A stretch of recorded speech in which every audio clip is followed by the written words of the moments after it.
Ward क्रमांक 4 की जनता जिंदाबाद जिंदाबाद जिंदाबाद। संतोष सिंह यादव जिंदाबाद जिंदाबाद जिंदाबाद। अब की मोहर कहाँ लगेगा? हाथ चक्की निशान पर। वार्ड क्रम संख्या 4 से जिला पंचायत पन्ना से सदस्य पद हेतु कर्मठ विकासशील लोकप्रिय एवं योग्य प्रत्याशी स्वर्गीय श्री भग्गी पहलवान जी के नाती संतोष सिंह यादव ट्रैक्टर वाले का प्यारा चुनाव चिन्ह है हाथ चक्की। तो याद रखे भाइयों, पोलिंग बूथ पे जाना है तो हाथ चक्की पर मोहर लगाकर संतोष सिंह यादव को अपना जिला पंचायत बनाना है। अपने जिला पंचायत क्षेत्र पन्ना में विकास की गंगा बहाना है।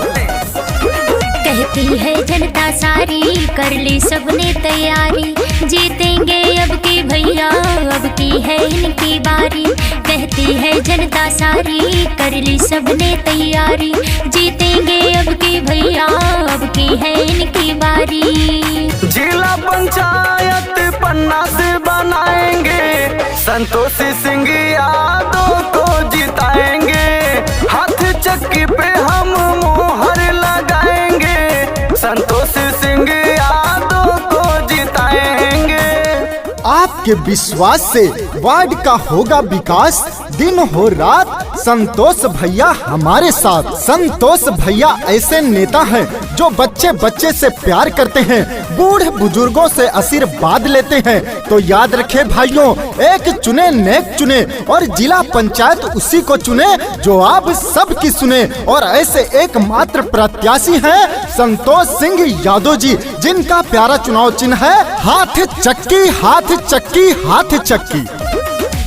दुखिया गरीबों का साथ ये निभाएंगे, शौचालय पेंशन आवास भी दिलाएंगे, शौचालय पेंशन आवास भी दिलाएंगे। हाँ, दुखिया गरीबों का साथ ये निभाते हैं, सीधा स्वभाव इनका सबके मन को भाते हैं। गांव गांव में गली गली में गूंजे यही नारा, संतोष सिंह यादव बने जिला पंचायत हमारा। हाँ, जाति पाति वाला भेदभाव सब मिटाएंगे, हाथ चक्की पे हम मोहर लगाएंगे, संतोष सिंह यादव को जिताएंगे, जिला पंचायत पन्ना से बनाएंगे।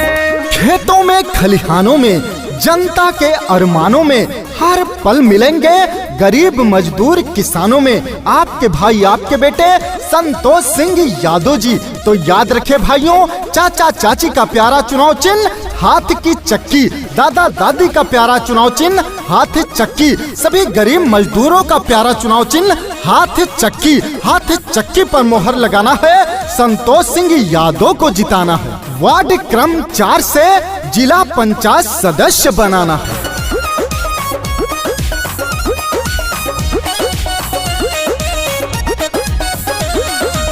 जीतेंगे भैया तो लाएंगे विकास हो, पूरी करेंगे सारी जनता की आस हो, पूरी करेंगे सारी जनता की आस हो। हाँ, जीतेंगे भैया तो लाएंगे विकास हो, पूरी करेंगे सारी जनता का आस हो।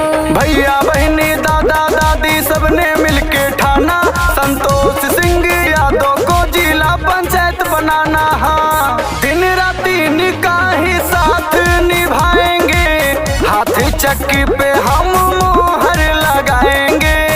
गरीबों को दिल में बसाने वाले, सबका दुख दर्द समझने वाले आपके भाई आपके बेटे जिला पंचायत सदस्य पद के उम्मीदवार संतोष सिंह यादव जी का वादा है कि जब मैं जिला पंचायत बनूंगा तो अपने क्षेत्र में सरकार द्वारा चलाई गई सभी योजनाओं को लाने का काम करूंगा, हर घर तक पहुंचाने का काम करूंगा।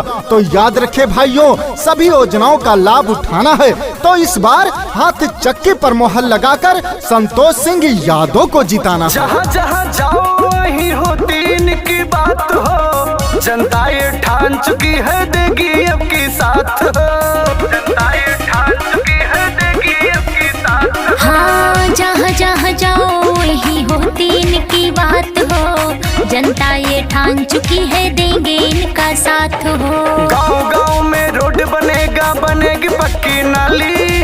भैया मेरे जीतेंगे तो आएगी खुशहाली। हाँ, अंकित तिवारी ये सबसे बताएंगे, हाथी चक्की पे हम मोहर लगाएंगे, संतोष सिंह यादव को जिताएंगे, जिला पंचायत